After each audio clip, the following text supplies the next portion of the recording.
Y bueno, agradecerles que estén presentes y esperamos, o espero que aprendamos todos juntos algunos aspectos relevantes o algunos aspectos que hay que tener en cuenta respecto al delito de organización criminal, que es el artículo 317 del Código Penal, ¿no? La tipificación específica que más adelante ya la vamos a hablar porque hay también un tema de confusión cuando se toma o cuando se nombra también las diferentes normatividades que han salido y que han modificado ese artículo.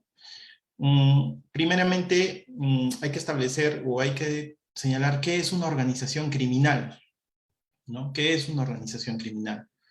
Una organización criminal no la debemos entender como solamente una conjunción de personas, una unión de tres personas a más, sino que debemos entender como la unión de estas personas de forma jerarquizada, de forma organizada, ¿no? Y que tienen como única finalidad la comisión de actos ilícitos, ¿ya? Esa es una definición momentánea por ahora. Bueno, más adelante vamos a ver el tema, pero en forma general eso es, ¿ya? Es una unión de tres o más personas eh, estructuradas, organizadas, jerarquizadas y que tienen como única misión o finalidad de esa unión la comisión de diversos actos delictivos. Trata de personas, tráfico ilícito de drogas, tráfico de migrantes, ¿no? Actos de corrupción, etcétera. Ayer o anteayer, creo, me parece anteayer, o en la madrugada de ayer, casi todos hemos despertado este, con la noticia de que habían intervenido al gobernador regional de Arequipa, ¿no? Y que está investigado por actos de corrupción y a la vez también presuntamente como integrante de una organización criminal, ¿no? Entonces, esto es investigaciones que lo estamos viendo en casi todos los departamentos del país, ¿no? Lo hemos visto en Ancash, lo hemos visto en Junín también, ¿no? Está siendo también investigado el tema de Cerrón, ¿no? Y compañía, el tema de los brevets, etcétera, ¿no? En Lima, ¿no? Lo hemos visto también en el Poder Judicial, con el expresidente de la Corte Superior de Justicia del Callao, si no me equivoco, ¿no? No me acuerdo ahora el nombre, que están investigados por presuntamente integrar una organización criminal, ¿no? También lo hemos visto en la Fiscalía, en el Poder Judicial, bueno, los gobiernos regionales, municipalidades, o casos ya más llamativos o casos más que fueron noticia nacional, el caso de Oropesa, ¿no? El caso de Caracol, ¿no? El tema de tráfico ilícito de drogas, ¿no? En el Callao, ¿no? Y la pelea de estas dos. Entonces, es una situación que la estamos viviendo y no solamente es en el Perú, sino también es obviamente a nivel mundial, ¿no? Y, pero que trae consigo mucho mucho perjuicio económico a los países, ¿no? Por ejemplo, en el caso de nosotros, yo tengo a la mano un reporte de la Unidad de Inteligencia Financiera, ¿ya? Respecto a los montos dinerarios involucrados en los informes, ¿no? De inteligencia financiera respecto a investigaciones que se estaban realizando a presuntas organizaciones criminales, ¿no? Y el dinero que se manejaba o el dinero que producía los actos ilícitos que realizaban la organización criminal, ¿no? Por ejemplo, este es del periodo del 2007 a 2018, la minería ilegal ha movido 5.520 millones de soles. El tráfico ilícito de drogas, 5.462 millones de soles. Delitos contra la administración pública le han costado al Estado 1.452 millones de soles. Defraudación tributaria, 693 millones. Defraudación de rentas, aduanas y contrabando, 536 millones. Entonces, solamente como introducción para que se vean la magnitud que genera o el impacto económico que tiene las actividades que realizan las organizaciones o una organización criminal, ¿no? La siguiente diapositiva, por favor, Nilton. Listo. Bueno, el delito de organización criminal, en un inicio les dije, lo tenemos en el artículo 317 del Código Penal. Ha sido construido como un tipo penal autónomo de peligro abstracto. Es de peligro abstracto porque no se requiere que para la configuración del delito de organización criminal, no se requiere que se cometa o que el integrante de la organización criminal cometa el delito para lo cual se juntaron, ¿no? O se unieron estas personas. Por ejemplo, si el fin de esta organización criminal es el tráfico ilícito de drogas, no es necesario que uno de estos integrantes se encargue de trasladar la droga, ¿no? No es necesario que, si trata de personas, no es necesario que este integrante realice el transporte, ¿no? Con su movilidad de migrantes de Tacna a Arica, ¿no? Supongamos, ¿no? De Tacna a Arica, o de Puno a Desaguadero, ¿no? Evadiendo todo tipo de control. No, no se requiere, por eso se dice que es un delito autónomo y de peligro abstracto, ¿ya? Y se sanciona, bueno, los actos que lo vamos a ver más adelante son la de constitución, organización, la promoción e integrar, ¿no? Una organización criminal. Ahora, en varias lecturas, en varios comentarios que ustedes hayan podido, o algunas clases que hayan podido verificar, habrán podido escuchar, habrán podido advertir que muchas veces se confunde el tema de la organización criminal con una banda criminal, ¿ya? Pero son aspectos y tipos totalmente distintos, ¿ya? Son aspectos y tipos totalmente distintos. Por ejemplo, esa precisión ya fue zanjada, esa diferenciación ya se realizó con el Acuerdo Plenario 8/2019. Nito, la siguiente diapositiva, por favor, y la vamos a ver ahora. Por ejemplo, una banda criminal tiene una estructura criminal de menor complejidad, ¿no? Organizativa, obviamente, ¿no? Que la de una organización criminal. En una organización criminal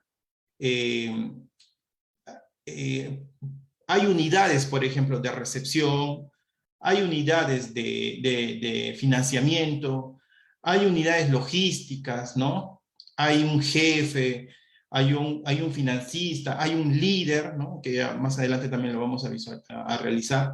Entonces, la organización de esta organización criminal, valga la redundancia, es compleja, ¿no? Es más técnica, se podría decir, ¿no? En cambio, una banda criminal no se juntan 2, 3 personas, ¿no? Y los famosos, por ejemplo, marcas, o aquellos que andan en moto, ¿no? O sea, es algo no tan complejo. La banda criminal ejecuta un proyecto delictivo menos trascendente, propio de la delincuencia común urbana, ¿no? Los robos al paso, ¿no? Los asaltos que realizan a los cambistas, ¿no? Esas son cuestiones más de violencia y que no requieren mayor actuar, mayor logística, entre comillas, por parte de los integrantes, ¿no? Que lo que sí sucede en una organización criminal, ¿no? La organización criminal se encarga de activar y mantener negocios o economías ilegales, actividades productivas, ilegales de bienes y servicios. La banda criminal se encarga mayormente de despojo, ¿ves lo que les digo, no? De violencia, esto es, de aquellos que conducen inseguridad ciudadana a través de su actuación en una comisión reiterada de robos. Una organización criminal incluso introduce a miembros de la organización en los poderes del Estado. Miembros de su organización están en el Poder Judicial, pueden estar en el Poder Legislativo, pueden estar en el Poder Ejecutivo, pueden estar en entidades autónomas del Estado, no sé, pues Indecopi, registros públicos, SUNAT, ¿no? Para la diferentes realización de delitos que se señalan, ¿no? Que podría ser, por ejemplo, defraudación tributaria, el tema, por ejemplo, de apropiarse, ¿no? De bienes inmuebles, ¿no? Por eso introducen miembros de su organización en registros públicos, etcétera, ¿no? Entonces, y no necesariamente los miembros de esta organización o los que están ya inmersos en esas diferentes entidades o poderes, ejercen violencia, no, simplemente evitan incluso que estas entidades se enteren o realicen control a su organización criminal. Por eso es complejo, es bien complejo este tipo penal, lo que no sucede con una banda criminal, ¿no? El número de integrantes en la banda criminal puede ser reducido 2 personas, pero una organización criminal es a partir de 3 integrantes, ¿no? O 3 personas, que ya en las modificatorias que hubo en el artículo 317 se han zanjado, ¿no? Porque anteriormente, antes de la modificatoria, el artículo 317 señalaba que podría ser 2 personas, pero luego, con la ley 30.077, ya se especificó que debían ser a partir de 3 personas, ¿no? Y luego ya con el decreto legislativo 1244, ya esa modificación se introduce también en el Código Penal y ya se señala que ese es el número mínimo para la configuración, por ejemplo, en el caso de ser parte o integrar una organización criminal. Porque por ahí también hay discusión o por ahí también hay opiniones que señalan que 2 personas podrían cumplir algunas de las acciones típicas del delito de organización criminal, que podría ser, por ejemplo, la constitución de la organización criminal, ¿no? Y a partir de 3 ya sería el integrante, ¿no? Esos 2 constituyen la organización, la forman, la fundan, ¿no? Su fundación, y un tercero viene e integra, ¿no? Por eso dice la integración o formar parte de una organización criminal a partir de 3. Porque el que integra no puede ser el que funda, el que ha constituido la organización criminal, ¿no? Que eso también ya en unos momentos lo vamos a ver.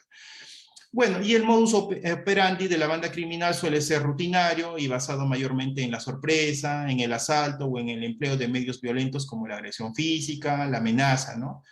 Y en una organización criminal los medios no son siempre violentos, porque también pueden ser violentos, ¿no? Pero no son siempre violentos, como le dije, por ejemplo, en el caso de la insertación a los poderes u organismos estatales, ¿no? Para evitar controles, supervisiones, ¿no? O que se den por enterados de las actividades de esta organización criminal, ¿no? Son bien productivos y de larga permanencia, ¿no?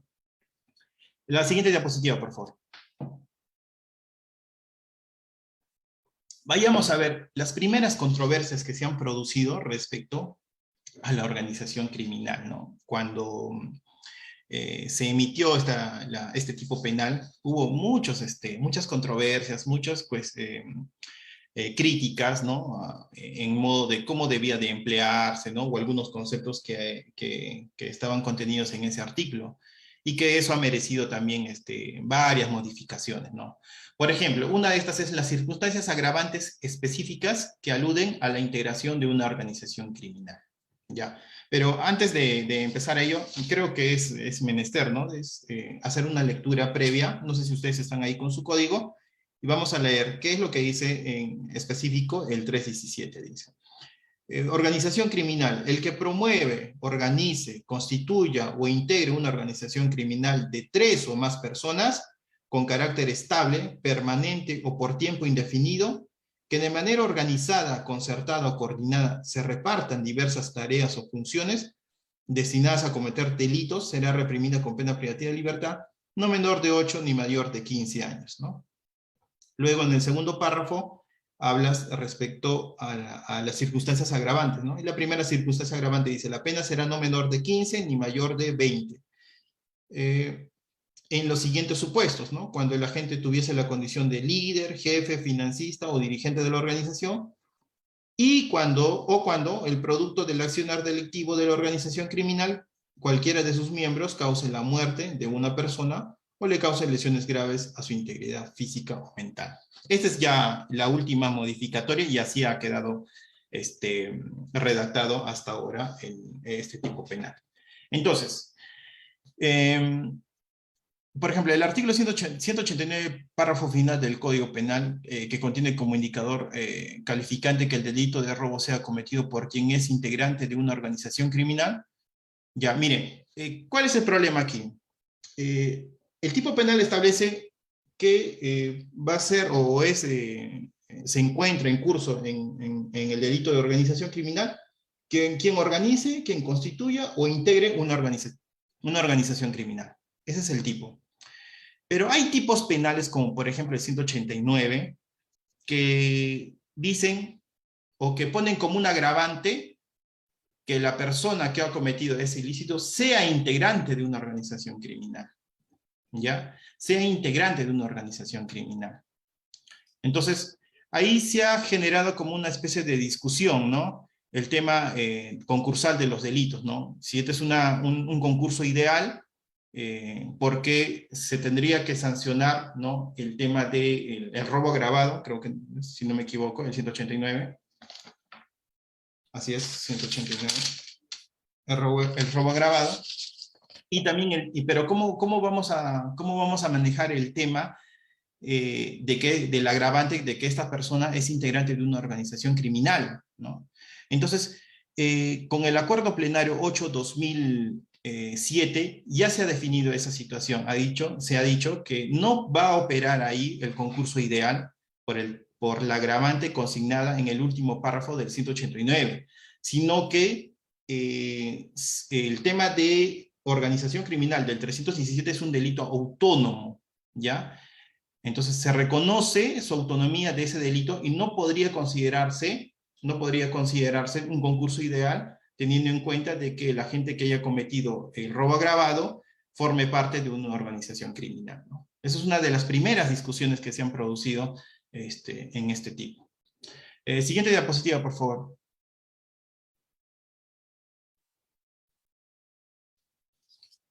Si me ayudas, Nilton, con la siguiente, listo. Luego tenemos la materialización de la conducta delictiva, ¿no? Había una discusión de que si el delito se materializaba con la sola integración a una organización criminal, ¿no? Es decir, tan solo formar parte de esta organización criminal. Y la discusión se redujo luego a que si la integración requería necesariamente de la preexistencia de una estructura delictiva o si abarcaba también los actos de constitución de una organización delictiva, ¿no? Al final, con el recurso de nulidad 782 del 98, bueno, se definió que se señaló, ¿no? O se concluyó que el requisito material es la existencia de una organización. Es decir, el integrante, para que se configure el delito de organización criminal como integrante, ¿no? Formar parte de esa organización, primero se requiere la preexistencia ya de la constitución de esa organización. Por eso, al inicio de las primeras diapositivas les dije, ¿no? Que dos personas podrían constituir casi les digo empresa, porque siempre estoy viendo esos temas, ¿no? Dos personas pueden constituir la organización criminal, ¿ya? Pero un tercero, para que se configure el delito de ser integrante de esa organización criminal, tiene que, esta organización previamente debe estar ya constituida, ¿no? Y este tercero ingresa y ya automáticamente se configura el delito, ¿no? Y también se precisó que la estructura de la organización debe formarse a través de un pacto o un acuerdo. Y bueno, yo entiendo, ¿no? Yo entiendo eso, ¿cómo podríamos demostrarlo en una investigación, ¿no? ¿Cómo es que A y B concertaron y dijeron, bueno, vamos a formar esta organización y nos vamos a dedicar al tema de tráfico de migrantes, ¿no? Vamos a concertar y vamos a dedicarnos al tráfico ilícito de drogas, ¿no? Tu rol es tu rol es captar, tu rol es traer financiamiento, tu rol es promover, tú vas a ser el jefe, tú vas a ser el líder, tú vas a distribuir los roles. Entonces, entiendo que el fiscal tendría que demostrar, ¿no? Cómo es que ha habido ese acuerdo, ¿no? Entre estos dos o más individuos, ¿no? Al momento de la constitución de la organización criminal, ¿no? Porque es más fácil demostrar el tema del tercero, ¿no? El que ya forma parte de la organización, ¿no? Si simplemente se corrobora, ¿no? A través de comunicaciones, a través, no sé, el levantamiento del secreto de sus comunicaciones, que tiene vínculo con la organización, no sé, pues los Charlies del Norte, me imagino, ¿no? No sé qué otro nombre decir. Es fácil demostrarlo, ¿no? Pero ¿cómo demostrar que el sujeto A y B fueron los que constituyeron esa organización criminal, ¿no? Resultaría un poco complejo, ¿no?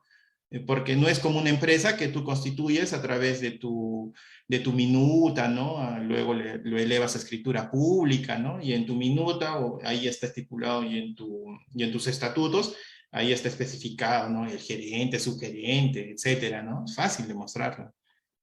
Pero una organización criminal, por ejemplo, en el caso de TIP, es diferente, ¿no? Es un poco más complejo, salvo que sea, no sé, pues una empresa fachada, ¿no? Que es lo que normalmente se está viendo, ¿no? O el tema, por ejemplo, de las investigaciones que se están realizando a los partidos políticos, ¿no? Por ejemplo, el Partido de Fuerza Popular, ¿no? Ahí también hay otra discusión, porque en teoría podría un partido político, podría considerarse en teoría una organización criminal, pero recuerden que una organización criminal está destinada solamente a la comisión de delitos, solamente a la comisión de delitos. Esa es su finalidad, ¿no? Para eso se constituyó y para eso y su actividad es permanente, ¿no? Solamente con la finalidad de cometer delitos, ¿no? Entonces, si un partido político tiene esa finalidad, ¿no? Esa es ya también otra discusión, ¿no? Que, bueno, ya se verá más adelante cómo concluye el tema de Fuerza Popular. La siguiente diapositiva, por favor. El número mínimo de componentes o de integrantes. Con la promulgación de la ley 30.077 surgieron nuevas dudas, ¿ya? Se cuestionaba el número mínimo de componentes del grupo criminal, porque en el artículo 2 de esta ley se refería a 3 o más personas, mientras el artículo 317, antes de la modificatoria con el decreto legislativo 1244, establecía 2. Entonces, por un lado tenías 3 y por el otro lado tenías 2, no se sabía cuál era el número mínimo de integrantes para que ese conjunto sea considerado como una organización criminal, ¿no? Entonces ya esto luego se zanjó con el decreto legislativo 1244 y señalándose pues que se requiere la intervención mínima de 3 personas para que ese conjunto sea considerado una organización criminal, ¿no? Pero se precisó también que por menos, por ejemplo, hay 2 se podrían considerar el tema de los constituyentes de la organización criminal, porque si ustedes ven el 317, establece, ¿no? Dice, el que organice y constituya. En la organización y en la constitución, por lo menos pueden haber 2 sujetos, pueden haber 2 sujetos, y esto, juristas como por ejemplo el doctor Prado Saldarriaga, que es el que más ha ahondado en este tema, él señala, ¿no? Que 2, que podría considerarse como organización criminal, bueno, relativa obviamente al tema de su organización o constitución, con solamente 2 elementos, con solamente 2 integrantes, ¿no? Y ahí el tercero ya es el que viene y se integra a estas 2, ¿no? A esta constitución, ¿no? Entonces, eso también es una posibilidad, ¿no? Y el doctor Prado Saldarriaga lo señala. La siguiente diapositiva, por favor. Luego tenemos la posibilidad de que una misma persona realice una integración múltiple en varias organizaciones criminales. Van a disculpar el error ortográfico. Y si ello diera lugar a un concurso real homogéneo, ¿no? Entonces, bueno, sí, la doctrina también ha señalado que un mismo agente podría, o sí puede, ser parte o integrar simultáneamente en más de una organización criminal, ¿no? Pero siempre y cuando estas tengan estructuras criminales distintas, ¿no? Estructuras criminales distintas. Entiendo también que estaría referido también a finalidades distintas, ¿no? Y si es que habla de estructuras criminales, y que como más adelante lo vamos a ver, en una organización criminal hay un financista, en una organización criminal hay un organizador, hay un líder, hay un jefe. Entonces, y estos a la vez también tienen componentes específicos y funciones específicas, ¿no? Entiendo que esa estructura en la organización criminal A es diferente a la estructura de la organización criminal B, ¿no? Y yo, Edwin Alexander, podría estar aquí y también podría estar allá, ¿no? Entonces, la doctrina ya lo ha aceptado y sí, sí es posible, ¿no? La siguiente diapositiva, por favor. Listo. Vayamos a ver entonces las características típicas del artículo 317. ¿Ya? ¿Cuál es el bien jurídico protegido de este delito? El bien jurídico es un bien jurídico colectivo, que es la seguridad ciudadana, entendida en su sentido material y objetivo de prevención de la comisión de delitos, ¿no? Responde a que el grupo social pueda contar con condiciones de sosiego, tranquilidad para el ejercicio de sus rutinas o interacciones personales, ¿no? Y el Estado queda obligado a proveer y garantizar. Porque obviamente que una organización criminal, por ejemplo, si tiene como finalidad el tráfico ilícito de drogas, es un delito, pues, que tiene alcances macro, ¿no?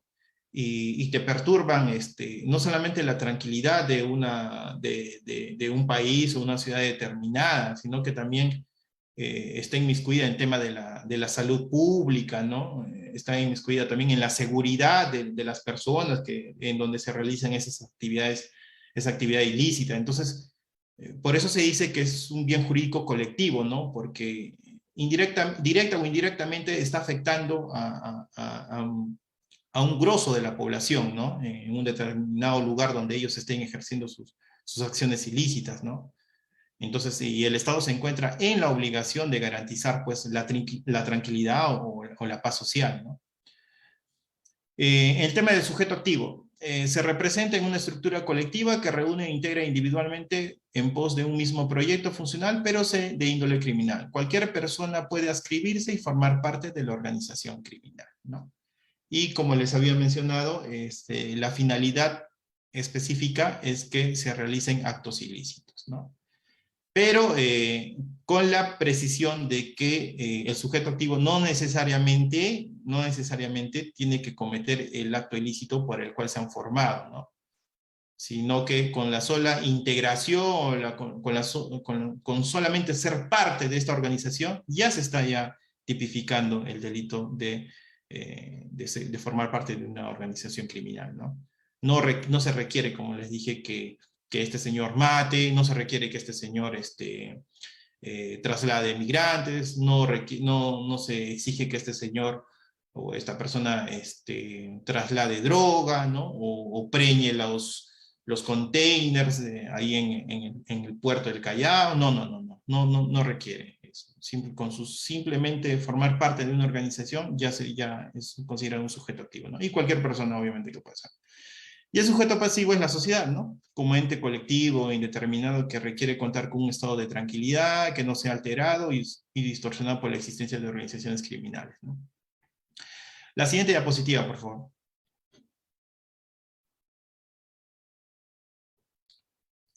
Si nosotros revisamos el 317, y como ya les había dicho, bueno, en un inicio, se diferencian aquí 4 conductas típicas.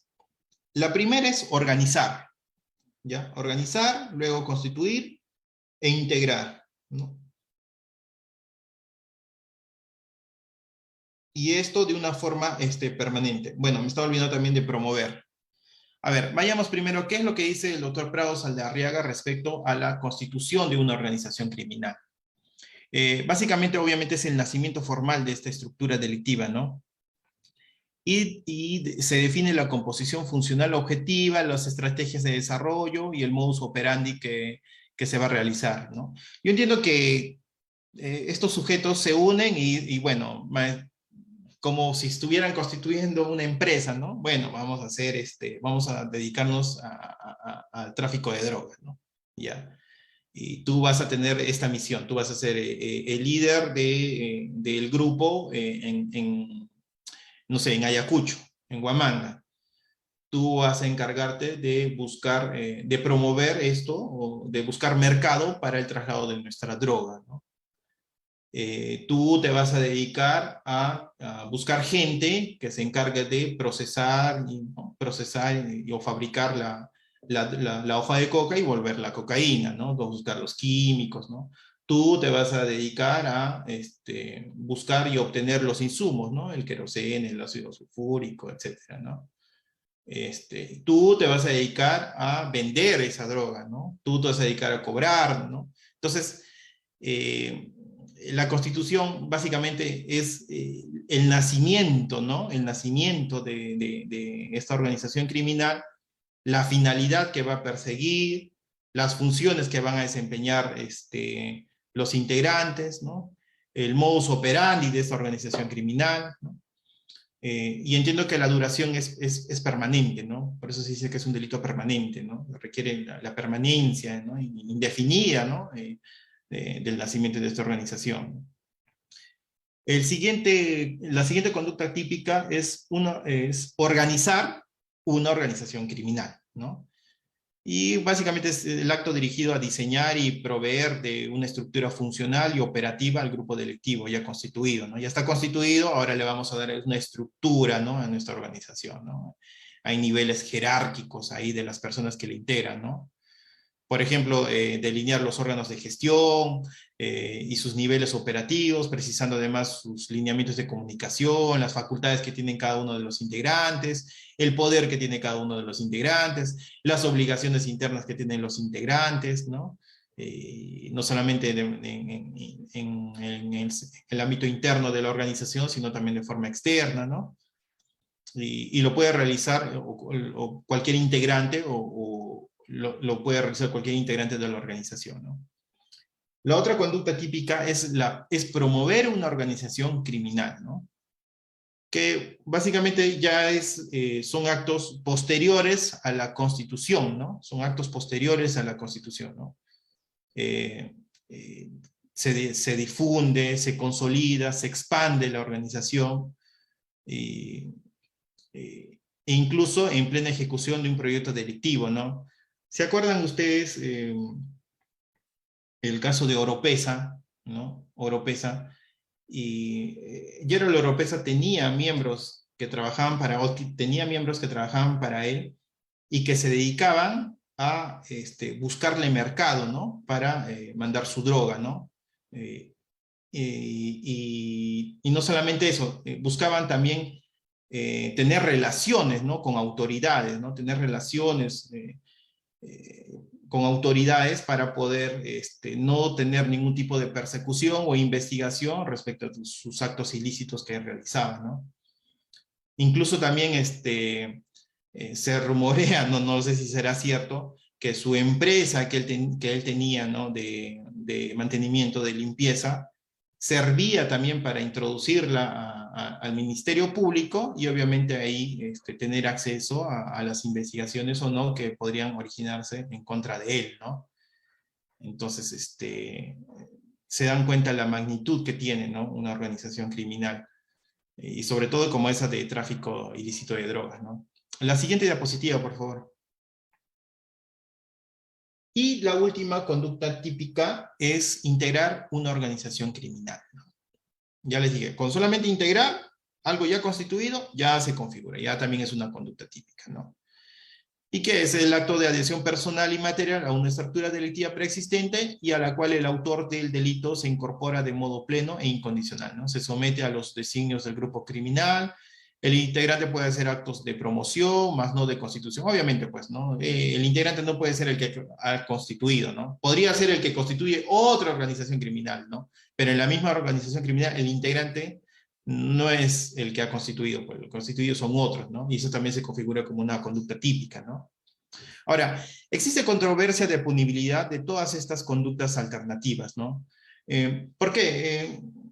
Y yo también me pregunto, me hago la misma pregunta, ¿no? O sea, el que promueve, el que organiza, puede tener una pena o puede ser sancionado por una pena distinta o igual al que la constituye la organización criminal, ¿no?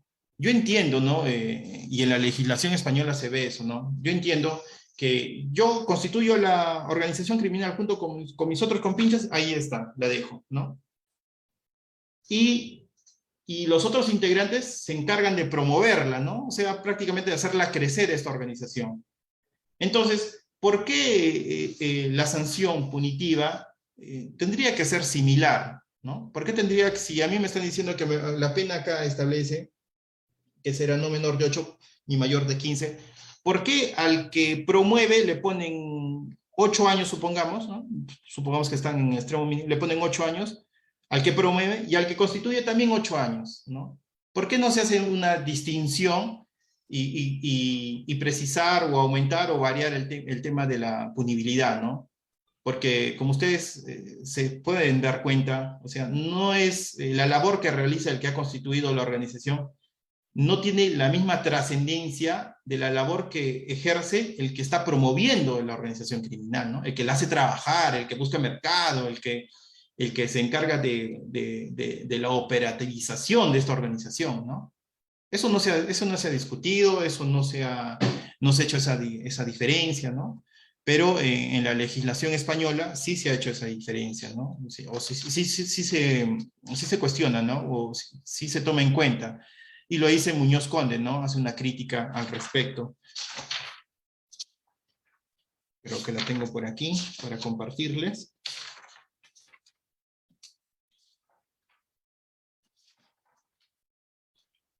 Acá está. Por ejemplo, Muñoz Conde, al comentar la normatividad española sobre la materia, artículo 870, dice: se castiga por un lado promover, constituir, organizar, coordinar o dirigir una organización criminal. Y por otro, participar activamente en la organización, formar parte de ella o cooperar económicamente o de cualquier otro modo con la misma. Esta segunda modalidad se castiga con menor pena, pero en ambas se incluyen y miden por el mismo rasero conductas de distinta significación y gravedad. Desde luego, no es lo mismo promover la creación de una organización criminal que dirigir una ya constituida, como tampoco es igual participar activamente que formar parte de manera pasiva, ¿no? Por eso les dije, ¿no? Sería bueno que en el tipo penal quizás se podría agravar el tema de la función o cualquiera de estas conductas o alguna de estas conductas típicas, ¿no? Como les dije, no es lo mismo promover, ¿no? No es lo mismo promover a una persona que solamente la ha constituido, ¿no? Y tampoco es lo mismo que un integrante, tampoco es lo mismo que un integrante la promueva y que el otro integrante simplemente forma parte de la organización. Es un integrante más, pero no tiene quizás una actividad trascendente en la organización, ¿no? Pero sin embargo se les va a sancionar igual, ¿no? Tienen la misma pena. Otra situación también que se ha visto son respecto a los errores de la tipificación.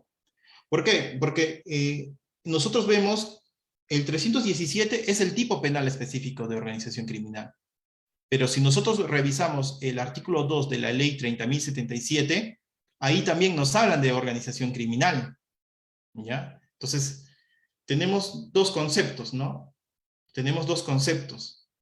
Pero aquí ya, en jurisprudencia, y que lo hace mención también el doctor Prado Saldarriaga, ya se precisa, ¿no? Que el tipo penal es el que está contenido en el 317, ¿ya? El tipo penal es el que está en el 317.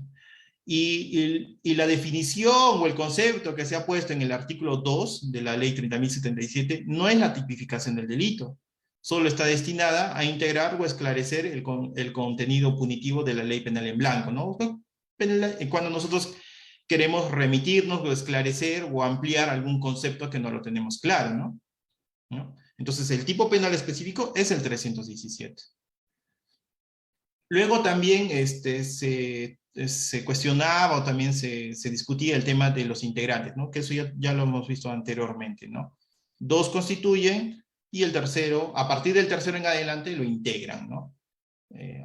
Entonces, si el artículo 317 te dice, el que promueve, organice, constituya o integre una organización criminal de 3 o más personas, no te está cerrando y no te está diciendo que para que sea considerado una organización criminal solamente tengan que ser 3 personas, ¿no? Ya ya se ha precisado que, por ejemplo, la conducta típica de constituir podría ser incluso solamente con 2, ¿no? O sea, una organización criminal podría constituirse solo con 2, ¿no? Entonces, si nosotros revisamos el 317 y te dice 3 personas, no se cierren y no digan que, no, una organización criminal tiene que ser solamente 3 personas. No, porque para la Constitución podría ser incluso 2, ¿no? Igual se configura una de las conductas típicas. Siguiente diapositiva, por favor. La tipicidad subjetiva, obviamente que es dolosa, es un tipo doloso, el agente promueve, organiza, constituye o integra la organización criminal, de modo consciente, voluntario, destinado a cometer delitos, ¿no? Acá hago hincapié nuevamente. La organización, por algo su mismo nombre lo dice, organización criminal, ¿no? Única finalidad es cometer delitos. Única finalidad es cometer delitos. Les dejo en la discusión si es que un partido político podría ser considerado como una organización criminal, ¿no? El caso de Fuerza Popular o un club de amigos, ¿no? Un club de amigos sí también podría ser considerado una organización criminal. No sé cómo va a terminar esa investigación, no, perdón, ya están ahorita creo en control de acusación, ¿no? No sé cómo terminará, cómo pasará luego a juzgamiento y cuál será la sentencia, ¿no? Si se considera como una organización criminal o no. Porque si la finalidad específica es cometer delitos, ¿no? Pero esa no es esa no es la única finalidad de un partido político, ¿no? La consumación del delito es un delito de naturaleza permanente. El estado antijurídico que se representa en la constitución o existencia de la organización criminal perdurará en tanto ésta no sea disociada por decisión de sus componentes o la intervención de terceros o el desbaratamiento pues, de esta organización criminal por parte de la policía, ¿no? Del sector que se encargue de ello, ¿no? Luego, la penalidad y circunstancias agravantes. Este también es un tema muy discutido y que también se ha cuestionado bastante. La penalidad, el quantum de que establece aquí, es de no menor de 8 ni mayor de 15. Y las únicas agravantes, que son no menor de 15 y no mayor de 20, es cuando el sujeto activo es un líder, el sujeto activo es un jefe, el sujeto activo es un financista o es un dirigente de esta organización.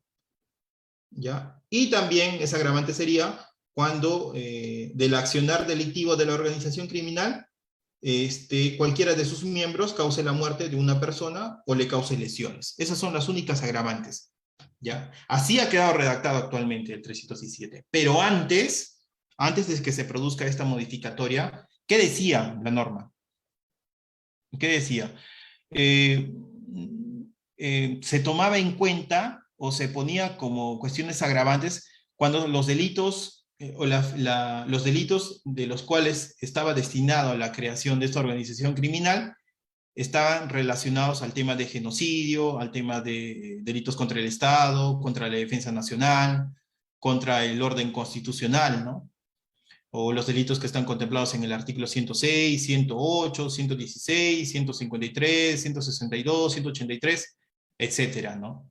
Entonces, eso se los consideraba como agravantes, pero esos ya fueron ya suprimidos, ya no los tenemos. Y luego, también debería, ¿no? También debería, ¿por qué no?, considerarse como un agravante, considerar, por ejemplo, el tema de la captación de menores de edad, ¿no? Cuando se capta para la organización criminal a menores de edad, ¿no? Ya sea para sus actividades ilícitas, como por ejemplo la trata de personas, o para que formen parte de la organización criminal, ¿no? Eso también podría o debería ser un agravante, pero tampoco se ha tenido en cuenta, ¿no? Entonces, o también podría considerarse como una agravante, ¿por qué no?, la trascendencia de las actividades que realiza esa organización criminal. Por ejemplo, el tema internacional. O sea, si su ámbito de acción no solamente es Perú, ¿no?, sino su ámbito de acción también es, o tiene alcance, repercute en otros países, ¿no? Por ejemplo, el tema de trata de personas o los casos de TIP, ¿no? Entonces, ¿por qué no considerarse esos también como unos agravantes, ¿no? O lo que ya les dije más antes, ¿no? El tema de los delitos, por ejemplo, contra el tema de genocidio, el tema contra el orden constitucional, ¿no? Delitos contra el Estado mismo, ¿no? O el tema de robo agravado, ¿no? ¿Por qué no agravarse esa situación? No, simplemente el tipo te dice, no, cualquier actividad delictiva, ¿no? Y cualquier actividad delictiva y tu pena es esta, ¿no? No importa si has cometido no importa si tenía como finalidad de robo agravado, no importa si tenía como finalidad el tema de trata de personas, no importa si tenías como finalidad de transportar droga, ¿no? El caso de ti, No importa si el tema era defraudar el ámbito tributario, no importa. No importa el delito, para todos la pena es tanto, ¿no? Bueno, eso también se ha cuestionado, ¿no? Eso no debió de suprimirse, por ejemplo, la primera modificatoria, y debió incluirse como algún tipo de agravante, ¿no? La siguiente diapositiva, por favor. Ahora, y actualmente, como ya también les había hecho mención, solamente existen dos agravantes. La primera es que el que ha sido el integrante, ¿no? O el miembro de esta organización criminal sea un líder, sea un dirigente, sea un jefe, un financista, ¿no? ¿Y qué es un líder, no? Esta tipología la hace porque no hay ninguna sentencia donde te defina con amplitud, ¿no? El tema del líder, del dirigente, del jefe o del financista, ¿no? El doctor Prado Saldarriaga, en su librito, acá lo tengo, Lavado de Activos y Organizaciones Criminales en el Perú, lo señala de la siguiente manera. Por ejemplo, el líder es el órgano estratégico y de gestión. Decide el planteamiento de la oportunidad y modalidad de la intervención especializada de sus integrantes. El dirigente define y ordena el quehacer de los demás integrantes de modo directo y vertical. El jefe es el capo de cima, bueno, un símil de los capos de las mafias italianas, ¿no? Que hayan podido ver, no sé, por ejemplo, el tema de la película El Padrino, ¿no? No sé, como citar ejemplos nada más, ¿no? Se le asigna el control sobre la ejecución de las acciones delictivas que deben cumplir los integrantes colocados bajo su mando. Su autonomía está subordinada al poder central del dirigente, ¿no? Luego también tenemos el financista, ¿no? Que es el gestor, el proveedor especializado de recursos financieros y logísticos, ¿no? El que compete proyectar, procura suministrar o administrar la economía operativa de la organización, ¿no? Entonces, si el sujeto activo es un líder, un dirigente, un jefe o un financista, esa sí es un agravante. Y por lo tanto, la pena que le correspondería sería de 15, no menor de 15 ni mayor de 20, ¿no? Todos los demás integrantes que tienen un papel no tan trascendente o importante como estos de aquí, la pena es no menor de 8 ni mayor de 15, ¿no? No hay otras agravantes. Y la última, la siguiente diapositiva, por favor. Y la última es cuando de su actividad por parte de estos integrantes se cause la muerte o se causen lesiones graves a la integridad física o mental de las personas en las cuales han tenido efecto, ¿no? Las actividades de esta organización criminal. Esas son las únicas agravantes, no tenemos más. Entonces, como les decía, no debieron suprimirse el tema de la incorporación, ¿no? Si cometen ciertos delitos específicos, ¿no? Por la trascendencia y la magnitud de estos, pues, ¿no? Y debió incorporarse también el tema de los menores de edad, ¿no? Porque hay varias organizaciones criminales que, por ejemplo, trata de personas, te captan niñas de menores y las prostituyen, por ejemplo, el tema en Madre de Dios, ¿no? En los campamentos de minería informal, ¿no? Incluso los mismos burrieros o las personas que sacan la droga de donde se procesa y la llevan hasta la ciudad, ¿no? Llevan en mulas o llevan en los famosos mochileros, ¿no? Y muchos de ellos son menores de edad, ¿no? ¿Y por qué no considerarlos eso, la incorporación o la actuación o utilización de menores de edad como una circunstancia agravante, ¿no? Y la siguiente diapositiva, por favor. Bueno, eso sería todo, estimados colegas.